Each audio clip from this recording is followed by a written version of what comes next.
Welcome to the Corporate Treasury 101 podcast. This is the third and last snippet of our conversation with Lisa Dukes, where we talk about what Lisa do in details in her daily job. Lisa has had almost 20 years of experience in complex corporate organizations, amassing endless experience in innovation within treasury, corporate finance, and also derivatives. In the episode of today, expect to learn what is Dukes and King and what they do, Lisa's committee's role and the FX Global Code of Conduct that Lisa is working on, a use case of a project she did for a client that is directly linked to risk management in such events, and much more. Lisa is honestly quite impressive. The conversation might get a bit technical at some point, but we made sure with Hussam to summarize and translate into our own words each section of the episode. Also, if you are rather new to Treasury, we highly recommend you to listen to the following episodes so you can have a better understanding of the different terms we tackle in this one. Episode 8 to episode 14 of the Corporate Treasury 101 podcast. They are short episodes between 5 and 10 minutes and provide a high-level overview of what is financial risk management, the different types of it, where they come from, and how to mitigate them. Last notes before diving into our fascinating and last snippet of the conversation with Lisa. We are now on LinkedIn. If you would like to reach out, suggest a topic, ask a question, or simply say hi, we will be more than happy to have you. Just look for Corporate Treasury 101, that will be us. With all that being said, please welcome Lisa Dukes.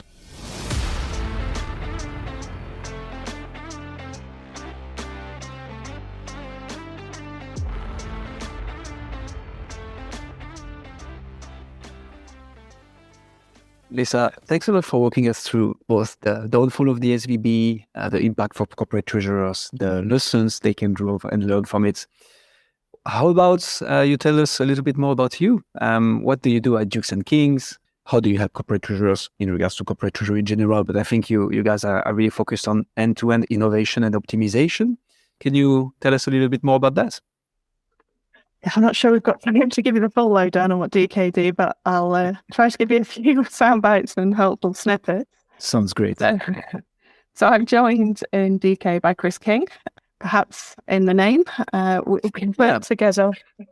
Quite convenient. It was, yeah. So we worked together for a long time, and between us, we've had over 40 years of corporate finance experience between us, which is mainly focused on developing and implementing innovative structures across a range of corporate finance activities.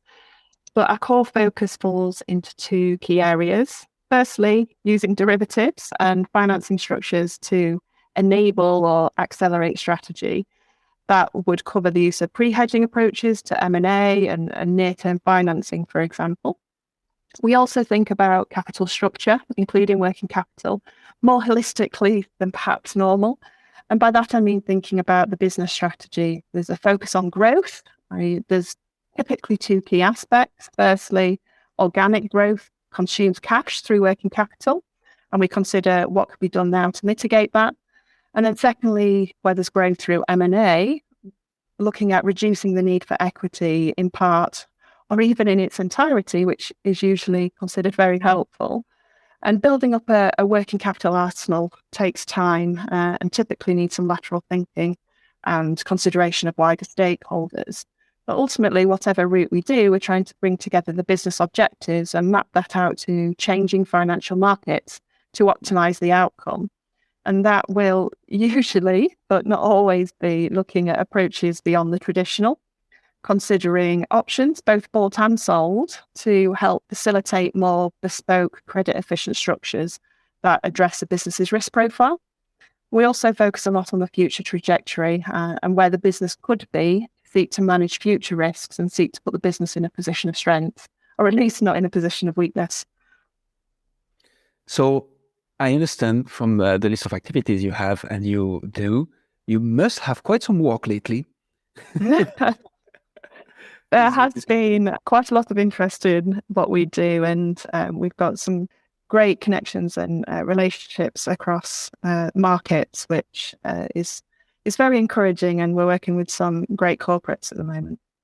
Makes a lot of sense. I read somewhere that you guys are on the FX Global Code of Conduct Committee. That sounds very prestigious and fancy. What does that mean, and what do you do there? So in 2020, I became a member of the UK's FX Joint Standing Committee, and that's chaired by the Bank of England. And in 2022, I was appointed as the UK's private sector representative of the Global FX Committee. And for both committees, I'm an advocate and voice for the corporate buy side, and active in encouraging my fellow treasurers and corporates to understand the benefits of adopting the FX Global Code of Conduct. Now, for those that don't know, the FX Global Code is a great example of how we can scrutinise ourselves in the way that we operate. It doesn't look to impose any additional legal or regulatory obligations, but instead it's there to promote integrity and an effective functioning FX market, which it does by applying a single code proportionately for each market user, whether that's buy-side corporates or sell-side banks, where actually some of the principles are more applicable. In my view, there's 4 key benefits for corporates to get involved, and that's it. It provides a proportional best practice framework, a governance structure that everyone can use and look to without it being regulation. It's a one-stop shop for a policy build, which is always helpful for treasurers. It helps set aspirations or areas that can be developed or targeted as companies grow or change. And it's a great tool. It's a great training tool for new members of the team. And it gives boards and shareholders, any stakeholders, actually, the comfort that the right governance is in place. By signing up, you're evidencing a deeper investment in governance and making sure that all employees have the correct level of knowledge. And it also helps level the playing field, giving corporates and the wider buy side a more equal voice. So I would encourage anyone to find out more.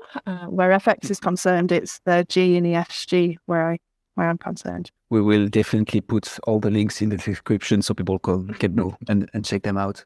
Can you maybe walk us through, I guess it would be more related to Jukes and King, but if it can be linked to the FX Global Code of Conduct, with great pleasure. Can you walk us through a use case maybe of a project you did for a client or an entity related to risk management? Sure. I suppose a recent example would be managing capital structure interest rate management, probably quite apt to help mitigate near-term covenant pressures.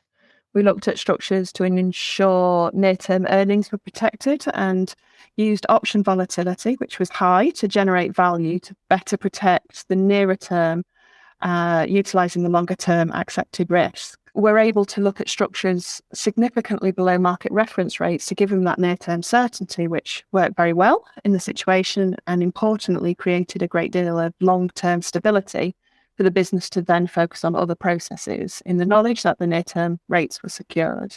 So that's the type of almost bespoke project or things that we look at. It's really looking for solutions to very specific risks that a corporate might be facing, or fund for that matter. Lisa, anything else you would like to add on the different topics we touched upon? No, I don't think so. I think it may be helpful to summarise. If you haven't noticed already, things have changed dramatically. Volatility is on the increase, so be aware of that in your approach to sensitivities, but also consider how you approach markets. Time and timing are even more critical than normal.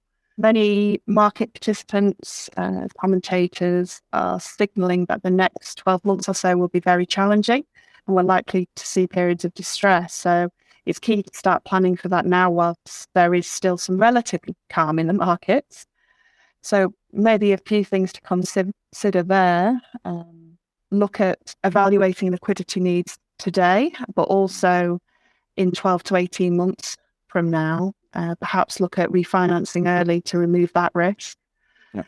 Remember to consider what market phase we're in any approach to the market. Review policies, procedures and controls now to make sure that you could survive a downturn. Prepare for what you would do in that event, because being prepared is usually half the battle. Also, evaluate whether you've got the right team and resource to get you through a challenging period. The required skill sets are usually quite different. I think the final wrap-up is to plan early. If there's still time, we should be nimble and attentive to markets, while still considering the status quo, but remembering that different periods, different markets mean different risks and different approaches. So it might not make sense to be rigid as to what's been done in the past. But most of all, have fun and try and learn something new, even though it might be challenging. Yeah. Okay, super clear. Thank you so much. If people would like to know more about you, Dukes and King, or the FX Global Code of Conduct, where should they go? I think it's the first point. If they reach out to me or us on LinkedIn, we can connect from there. That's perfect. And we'll put all the links into the show notes of the episode. Lisa, thank you so much. Thank you very much, Lisa. Thank you.